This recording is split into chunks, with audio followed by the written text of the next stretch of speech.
Orthodox സഭ നിലയ്ക്കൽ ഭദ്രാസനാധിപൻ ജോഷോ മാർ നിക്കോംദിയോസിനെതിരായ പരാമർശം നടത്തിയ വൈദികനോട് കാതോലിക്ക ബാബ വിശദീകരണം തേടി.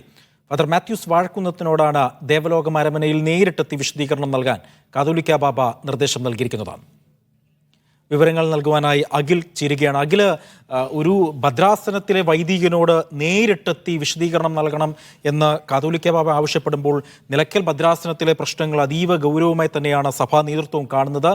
എപ്പോഴാണ് മാത്യൂസ് വാഴക്കുന്നത്തിന് ഈ വിശദീകരണ നോട്ടീസ് ലഭിച്ചത്?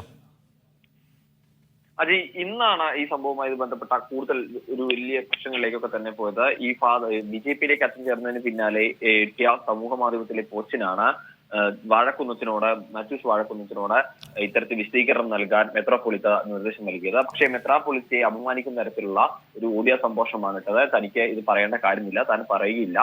അതുപോലെ തന്നെ അവസാനത്തിൽ ഒരു മോശം പദം ഉപയോഗിച്ചുകൊണ്ടാണ് ഈ ഓഡിയോ സംഭാഷണം അവസാനിപ്പിക്കുകയും ചെയ്തത്. ഇതിനു പിന്നാലെയാണ് ജോഷോ മാർ നിക്കോദീമോസിനെതിരായ പരാമർശത്തിൽ ഇപ്പോൾ സഭ തന്നെ നേരിട്ട് ഇടപെട്ടിരിക്കുന്നത്. സഭയുടെ പരിശുദ്ധ ബാവ തന്നെ നേരിട്ട് ഇടപെട്ടിരിക്കുന്നത്.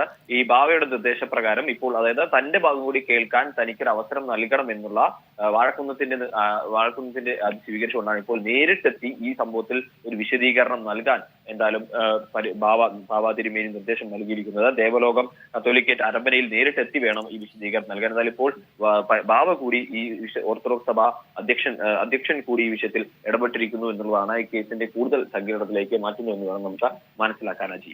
ശരി, മാത്യൂസ് വാഴക്കുന്നത്തിനോടാണ് ബസൂലിയൂസ് മാർത്തോമ മാത്യൂസ് ദിദ്യൻ കാതോലിക്ക ബാബയെ നേരിട്ട് കണ്ട് വിശദീകരണം നൽകാൻ ആവശ്യപ്പെട്ടിരിക്കുന്നത്. കെ അഖിലാണ് പത്തനംതിട്ടയിൽ നിന്ന് വിവരങ്ങൾ നൽകിയത്.